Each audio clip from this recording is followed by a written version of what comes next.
29वें अध्याय में नारद जी स्वयं जो है और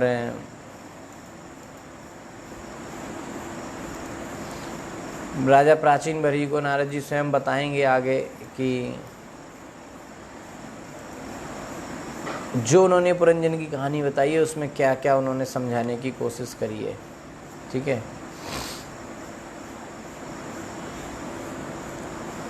29वां अध्याय।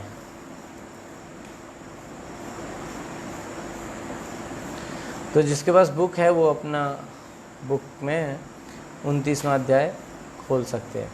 ठीक है, 29वां अध्याय नारद तथा राजा प्राचीन बरही के मध्य वार्तालाप।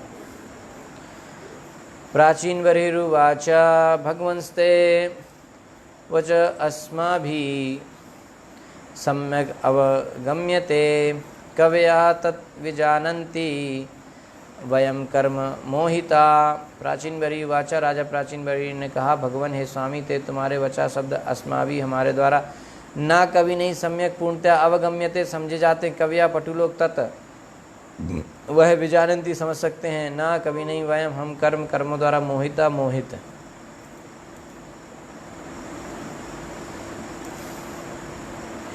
राजा प्राचीन बरही ने उत्तर दिया, हे प्रभु, हम आपके कहे गए राजा पुरंजन के रूपक आख्यान अन्योक्ति का सारांश पूर्ण रूप से नहीं समझ सके।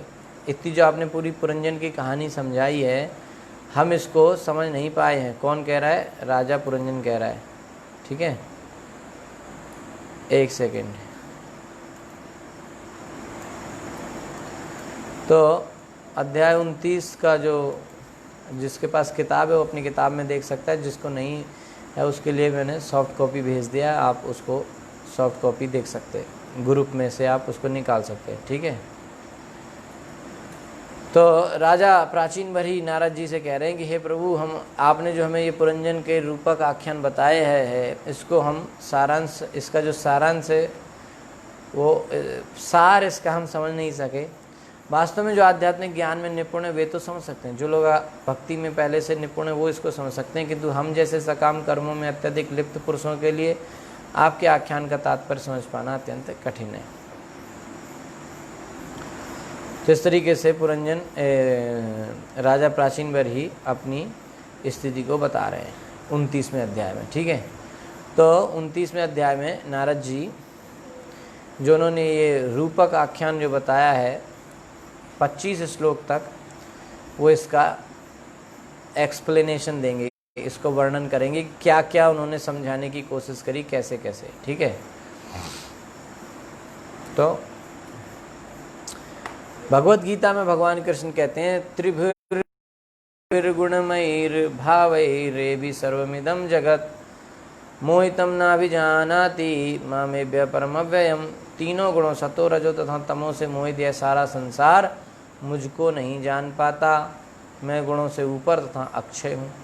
सामान्यतः लोग प्रकृति के 3 गुणों से मोहग्रस्त हैं, इसलिए वे यह नहीं जान पाते कि इस दृश्य जगत में समस्त भौतिक कार्यकलापों के पीछे पूर्ण पुरुषोत्तम भगवान कृष्ण हैं। ऐसा लोग नहीं समझ पाते कि सब कुछ किसकी वजह से हो रहा है, भगवान कृष्ण की वजह से हो रहा है। सामान्य रूप से जब लोग पुण्य कर्मों में प्रवृत्त रहते हैं तो उनका भक्ति संबंधी ज्ञान पूर्ण नहीं होता। नारद मुनि ने राजा बरिष्मान से जो रूपक आख्यान कहा वह बद्ध जीवों को भक्ति में प्रवृत्त करने के लिए विशेष रूप से कहा गया है। यह संपूर्ण आख्यान पुरंजन की पूरी कहानी भक्त द्वारा सरलता से समझ लिया जाता है, किंतु जो भक्ति के बजाय इंद्रिय तृप्ति में लिप्त रहते हैं वे इसे ठीक से नहीं समझ पाते। राजा बरिष्मान ने इसे स्वीकार किया है। यह 29वां अध्याय बताता है कि स्त्रियों के प्रति अत्यधिक आसक्ति से मनुष्य अगले जन्म में स्त्री बनता है, किंतु जो मनुष्य भगवान या उसके प्रतिनिधि की संगति करता है वह समस्त भौतिक आसक्ति से रहित होकर मुक्त हो जाता है। तो इस तरह से पुरंजन ने प्राचीन बरही ने अपनी परिस्थिति बताई कि हम इसको समझ नहीं पाए हैं, आप हमें एक्सप्लेन कीजिए। नारद उवाचा पुरुषं पुरंजनं विद्यात् यत् व्यनक्ति आत्मनः पुरम् एक द्वि त्रिचतुष्पादं बहुपादम अपादकम। नारद उवाचा, नारद ने कहा, पुरुषम जीव भोक्ता को पुरंजनम राजा पुरंजन विद्या जानना चाहिए, जिससे वैनक्ति उत्पन्न करता है। आत्मना स्वयं का पुरम वासस्थान एक एक द्वि दो त्रि तीन चतुर्पादम चार पैरों वाला चौपाया बहुपादम अनेक पैरों वाला अपादकम पाँवहीन।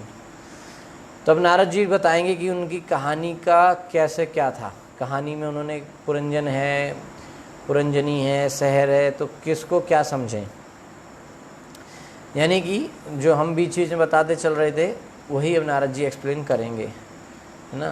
तो नारद मुनि ने कहा कि तुम जानो कि पुरंजन रूपी जीव अपने कर्म के अनुसार विभिन्न रूपों में देहांतर करता रहता है, जो एक दो तीन चार या अनेक पाँव वाले या पाँव विहीन हो सकते हैं। इस तरह से किसी भी देह में जा सकता है, एक पैर वाले, दो पैर वाले, तीन पैर वाले, चार पैर वाले, कई पैरों वाले, या फिर पाँव रहित, जैसे जो रेंग के चलते हैं, सांप वाँप, किसी भी शरीर में जा सकता है जीव। वही जीव है पुरंजन, पुरंजन रूपी जीव।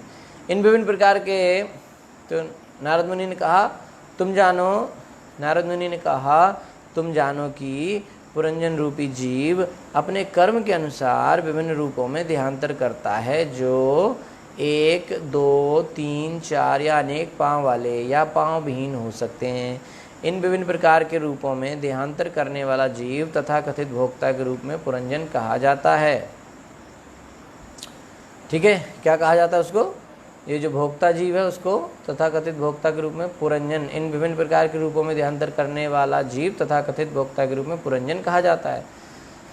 आत्मा एक रूप से दूसरे में जिस प्रकार देहांतर करता है उसका यह अत्यंत सुंदर वर्णन हुआ है। आत्मा एक रूप से दूसरे रूप में जिस प्रकार देहांतर करता है उसका यहाँ अत्यंत सुंदर वर्णन हुआ है।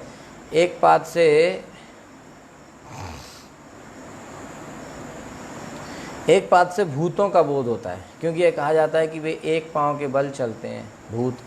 द्विपाद माने मनुष्य हैं। जब मनुष्य वृद्ध तथा अक्षम हो जाता है तो वह त्रिपाद हो जाता है, क्योंकि वह डंडे या छड़ी के सहारे चलता है। किंतु चतुष्पाद पशुओं के लिए प्रयुक्त है, उनके चार पैर होते हैं। बहुपाद ऐसे प्राणी जिनके चार से अधिक पाँव होते हैं। ऐसे अनेक कीड़े तथा जलचर होते हैं, उनके कई पैर होते हैं। ऐसे अनेक कीड़े तथा जलचर होते हैं जिनके अनेक पाँव होते हैं। अपादक शब्द का अर्थ है पाँव विहीन, जो सर्पों के लिए प्रयुक्त है। तो पुरंजन ऐसे व्यक्ति का सूचक है जो विभिन्न प्रकार के शरीरों को प्राप्त करके भोग करता है। भोग की उसकी यह प्रवृत्ति इस संसार में विभिन्न प्रकार के शरीरों द्वारा प्रदान की जाती है। यो अविज्ञात आहृत तस्य पुरुषस्य सखा ईश्वर यन्य विज्ञायते पुंभिर्नामभिर्वा क्रिया गुणैः। या जो अज्ञात आहृत वर्णित तस्य उस पुरुष से जीव का सखा चिरमित्र ईश्वर स्वामी, यद क्योंकि ना कभी नहीं विज्ञायते जाना जाता है पुंभी जीवों द्वारा, नाम अभी नामों से, वा अथवा क्रिया गुण कर्मों या गुणों द्वारा। जिस पुरुष को मैंने अविज्ञात कहा है, नारद जी आगे बता रहे हैं कि जिस पुरुष को मैंने अविज्ञात कहा है वह जीव का स्वामी तथा शाश्वत मित्र परमेश्वर है। चूँकि जीव भगवान को भौतिक नामों, गुणों या कर्मों द्वारा नहीं जान सकते, फलतः वह बद्ध जीव के लिए सदैव अज्ञात रहता है, इसलिए उनका नाम क्या है? अविज्ञात। चूँकि भगवान बद्ध जीव के लिए अज्ञात रहता है, इसलिए वैदिक साहित्य में उसे कभी कभी निराकार, अविज्ञात या अवांग मन सा गोचर नामों से अभिहित किया जाता है। अलग अलग नाम है। वास्तव में यह तथ्य है कि जहाँ तक रूप, नाम, गुण, लीलाओं या साज सामान का संबंध है, भगवान को भौतिक इंद्रियों द्वारा नहीं समझा जा सकता। किंतु जब मनुष्य आध्यात्मिक रूप से जागृत होता है तो वह उसके नाम, रूप, गुण इत्यादि सभी समझ सकता है। तो इसलिए उसको थोड़ा टाइम लगता है ये सब चीज़ें समझने के लिए, क्योंकि आध्यात्मिक रूप से जागृत नहीं है। तो इसकी पुष्टि भगवद गीता में हुई है, भक्त्या माम अभिजानाति या मने अस्यास्मि तत्वतः। जब कोई भक्ति में लगा होता है तभी वह भगवान को सत्य रूप से देख समझ सकता है। पाप तथा पुण्य कर्मों में प्रवृत्त सामान्य पुरुष भगवान के रूप, नाम तथा कर्मों को नहीं समझ सकते, किंतु भक्त भगवान को अनेक प्रकार से जान सकता है। उसे पता है कि श्री कृष्ण ही भगवान है, उनका पता गोलोक वृंदावन है और उनके सारे कार्यकलाप आध्यात्मिक हैं। चूँकि भगवान के रूप तथा कार्यों को भौतिकताग्रस्त लोग नहीं समझ पाते, इसलिए शास्त्रों में उन्हें निराकार कहा गया है, किंतु इसका अर्थ यह नहीं है कि भगवान के कोई रूप नहीं है। इसका भगवान को निराकार क्यों कहा गया? क्योंकि उनको भौतिकता दृष्टि से उनका जो है, चूँकि भगवान के रूप तथा कार्यों को भौतिकताग्रस्त लोग नहीं समझ पाते, ठीक है, इसलिए शास्त्रों में निराकार कहा गया, किंतु इसका अर्थ नहीं कि भगवान कोई रूप नहीं है। इसका अर्थ यह है कि कर्मी उसे नहीं समझ पाते। ब्रह्म संहिता में उनके रूप को सच्चिदानंद विग्रह कहा गया है। पद्म पुराण से इसकी पुष्टि होती है। अतः श्री कृष्ण नामादि न भवेद ग्रहम इंद्रिय सेवोन्मुख जीवाद स्वयमेव स्फुरति अदह। कोई भी अपनी कुंठित भौतिक इंद्रियों द्वारा श्री कृष्ण के असली रूप को नहीं समझ सकता, किंतु भगवान भक्तों की दिव्य प्रेमा भक्ति से प्रसन्न होकर भक्तों के समक्ष अपने को स्वयं प्रकट करते हैं। जब भगवान की सेवा में भक्त लगते हैं तो भगवान अपने आप उनके सामने प्रकट हो जाते हैं। चूँकि भौतिक इंद्रियों द्वारा भगवान श्री कृष्ण के नाम रूप तथा गुण नहीं जाने जा सकते, चूँकि भौतिक इंद्रियों द्वारा भगवान श्री कृष्ण के ये श्लोक पद्म पुराण का था। श्री कृष्ण नामादि ना भवेद ग्राहम इंद्रिया। भगवान श्री कृष्ण के नाम आदि माने नाम रूप गुण तथा लीलाओं को व्यक्ति अपनी इंद्रियों से नहीं समझ सकता। सेवन मुखे जीवादि, जब वो भगवान की सेवा करता है कैसे, स्पेशली जीवा के द्वारा, तो भगवान अपने आप उसको प्रकट हो जाते हैं। जीवा के द्वारा सेवा कैसे कर सकते हैं? भगवान का प्रसाद लेके, भगवान के नाम का जप और कीर्तन करके। चूँकि भौतिक इंद्रियों द्वारा भगवान श्री कृष्ण के नाम रूप तथा गुण नहीं जाने जा सकते, अतः उन्हें अधोक्षज अर्थात भौतिक दृष्टि से परे कहा जाता है। जब इंद्रियां भक्ति कार्यों द्वारा शुद्ध हो जाती हैं तो भक्त भगवान के विषय में उन्हीं की कृपा से सभी कुछ समझ जाता है। इस श्लोक में पुंभिर नाम भिरवा क्रिया गुणई पद महत्वपूर्ण है, क्योंकि भगवान श्री कृष्ण के इस श्लोक में पुंभिर नाम भिरवा क्रिया गुणई पद महत्वपूर्ण है, क्योंकि भगवान श्री कृष्ण के अनेक नाम कार्य तथा गुण हैं, किंतु इनमें से एक भी भौतिक नहीं है। भगवान के नाम गुण रूप लीला धाम ये सब भौतिक नहीं है, ये सब क्या है? पूर्ण आध्यात्मिक है। इस तथ्य के बावजूद भी शास्त्रों में इन नामों कार्यों तथा लीलाओं का उल्लेख होने तथा भक्तों द्वारा समझे जाने पर भी कर्मी उन्हें नहीं समझ पाते और न ज्ञानी ही। यद्यपि भगवान विष्णु के हजारों नाम हैं, किंतु कर्मी तथा ज्ञानी भगवान के नामों के साथ देवों तथा मनुष्यों के नाम मिलाते रहते हैं।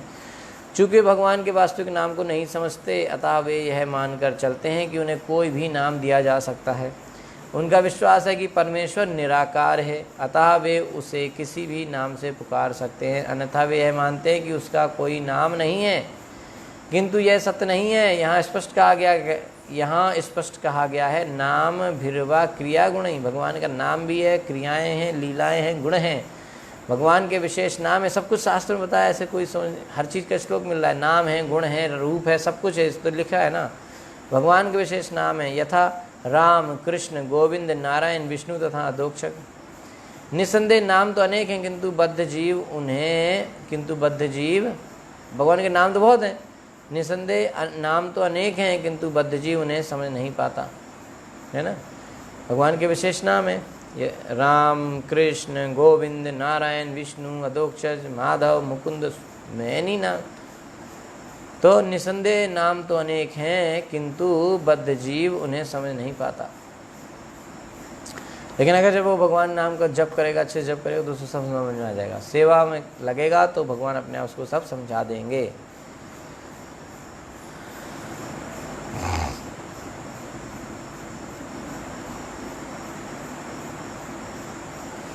ओके, हरे कृष्णा।